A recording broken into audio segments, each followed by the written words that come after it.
What's up guys, the Strong Boys 19 here. This is going to be the beginning into my discography for one of my most favourite metal bands of all time, Fear Factory. And besides that, I already have reviewed two later albums that are The Industrialist and the latest album, Aggression Continuum. I might as well would like to review The Industrialist once again, discover a change of opinion and experience with the album because I reviewed that one when it came out. But nevertheless, I am here to come into the band's very beginning and review this first official released album entitled Soul of a New Machine. This album was released in August 1992, and this is the first album to be released through the record label of Roadrunner Records with the involved producer of Colin Richardson. The mid-1990s with the metal history has been really jam-packed through other bands, from the rise of new metal and other genres like groove metal, and the thrash metal scene would be involved into more of the differences into experimentalism to lineup changes. But with the rise for death metal bands involving some Morbid Angel, Suffocation and Cannibal Corpse, Fear Factory were formed from the late 80s in 1989 as at first a death metal outfit. We hear the heavy influences through other bands involving Napalm Death to Godflesh and the variety on death metal bands that has been glued into the early formation of Fear Factory's sound.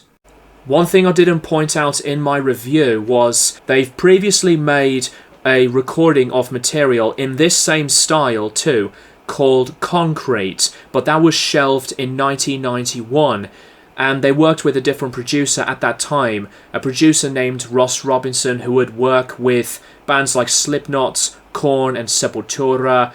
They decided to re-record 8 of the tracks from that album to be included on this, and Concrete was later on released as not a follow-up to Digimortal, but Concrete was released in 2002, 11 years after it was shelved. There is the bassist who was with Fear Factory in the early stages named Andrew, and as you can see that he was credited as the bassist, but he was actually not there to work and record the bass parts on this album's development because the band's guitarist and founder Dino did the bass work as well as the rest of his own guitar work to develop the album. In early 1994, Andrew was no longer in Fear Factory, and he was later on replaced through a recommendation from one of the band members of Biohazard with a musician named Christian Walbers to replace Andrew, a Belgian-based musician, and then the classic lineup of Fear Factory after this lineup would become a finalized and later on popular lineup. Soul of a New Machine, according to many fans of Fear Factory, cites this as a classic album, and for me being a very long time adoring fan, this is a record which has, in my opinion, being a really important early process to where Fear Factory would later on progress and move to next. And Soul of a New Machine is one of my most favourite Fear Factory albums as well. I don't see this as like one of the greatest metal debut albums of all time, but I do give it so much of the admiration and appreciation for this very beginning process of the band's history. The first track on the album, Martyr, instant attack on heavy drumming and raw guitar tones. Burton's low growls were so neat when the band gets louder through its intensity, Awesome blasting from the start with combinations through harmonic guitar lines following the vocals while Burton sings clean. A perfect song in a pulverizing environment of a track. The lyrics are based around a person who would later die for a cause, and the imagery around that is full of simplicity for the lyrics description's point of view. And what's really interesting about the lyrics to this album, they do get really political later on. By the way, Dino cites this as the first concept around the man versus machine ideas that will later on become a signature direction for Fear Factory in later years. Martyr is one of my favourites, and it is a strong song to start the record. Leech Master. Dino's rhythm section, the way he plays around this track, it's just so fantastic. And Raymond's drumming is full of control, brilliant playing through the verse sections, and I love the tightness that it has from heavy grooves and variations on the beats. The vocals from Burton were excellent, and I do admire the strength of the music as it goes along with amazing hooks, and the lyrics dive into the imagery through a relationship that has been entirely problematic. Scapegoat. Many Fear Factory fans cite this song as one of the best. The bass is absolutely great at the start, and the song remains so strong. It becomes a favourite for me, and it's one of the best on this whole album. Terrific styles through the variations on guitar riffs to Burton's clean vocals that would later on be a signature sound for Fear Factory's music.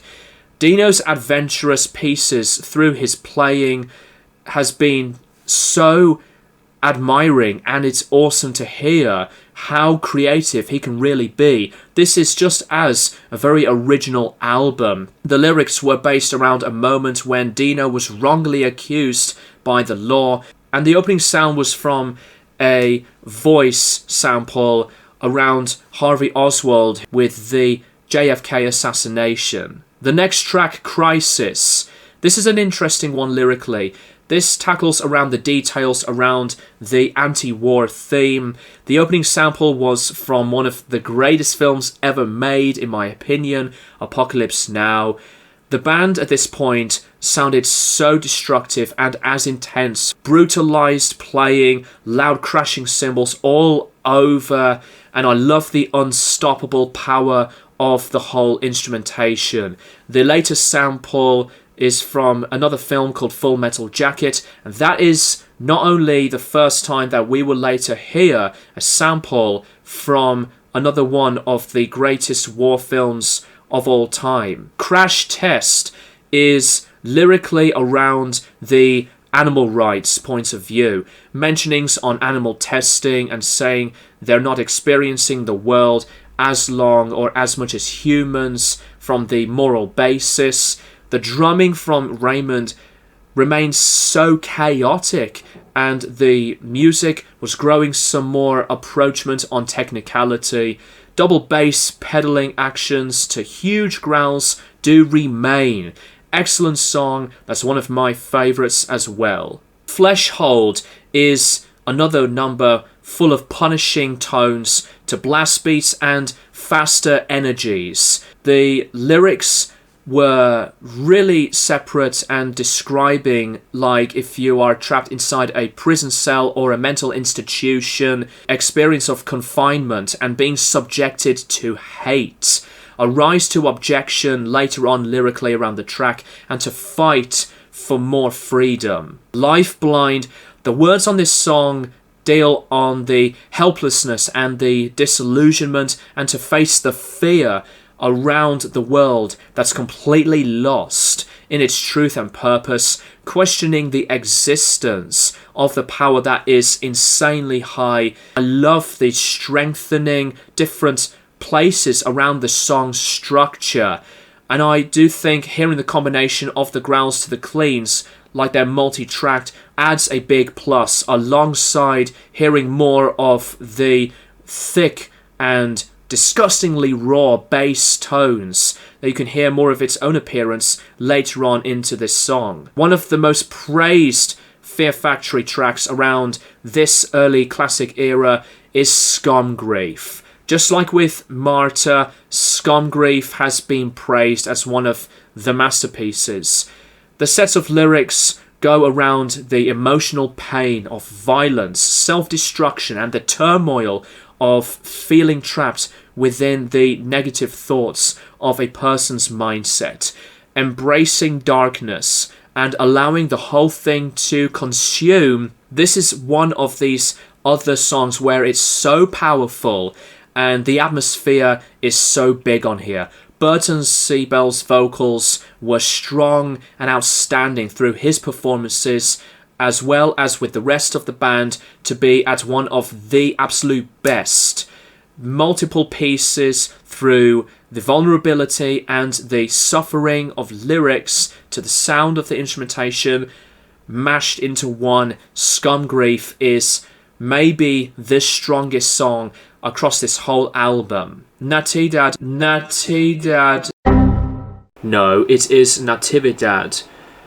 Is basically like a 1 minute intermission or an interlude, just clangings to various industrial noises, which leads into the next aggressive as hell song, Big God / Rape Souls. Distorting vocals from Burton at the start to the music that is so intensifying and as dark. This is a protest song lyrically around the violent state, highlighting the issues of rape, murder, and other violence that have been occurring, that's been so consistent in the country, and other lyrics around the emphasizing of injustice, how the victims of violence don't have a voice and resources to fight justice, and lines of hypocrisy, not helping the victims, helplessness of dreams that are crushed by life's reality, and more into this meaning around the lyrics. The musicianship on this song has been grunty and as unstoppable, a rise above oppression. The song likes to make a haunting opening, and the words express the liberation and empowerment in the face of oppression forms, rising above these negative influences and the external forces seek and bring them down. It's a very good song, but in terms of the other tracks that I love a lot on here, from the earlier to the later songs, this is probably my least favorite number, but it's still a very solid track. Self-Immolation. The distorted, dirty bass tone was so good on this song. The rhythm was excellent. Hearing more variations into the vocal department, higher guitar notes to follow the direction through the song's ongoing pace. The lyrics go through the self-immolation and the act of it, and deliberately acting of setting oneself on fire. Suffer Age. This opens with another Full Metal Jacket sample, unsettling noises through opening guitar lines, and the music increases. The serial killer of John Wayne Gacy. What is also very vicious on this track is the way Dino himself plays with his electric guitar, and the sound that he had created on this song has a dark presence. Raymond's drumming is as outstanding. Dino wrote the lyrics to this one as well, which is a really interesting point. WOE, dominating song, but at the same time it is very catchy. An emotional turmoil caused by hatred to divisions and the burdens of existence, conveying the resilience, messaging, and the defiance of adversity. Underrated, because there are tracks that I have praised a lot. There are not just the ones that are classics, but this album does contain underrated gems, and I think this one has to be one of them. Desecrate.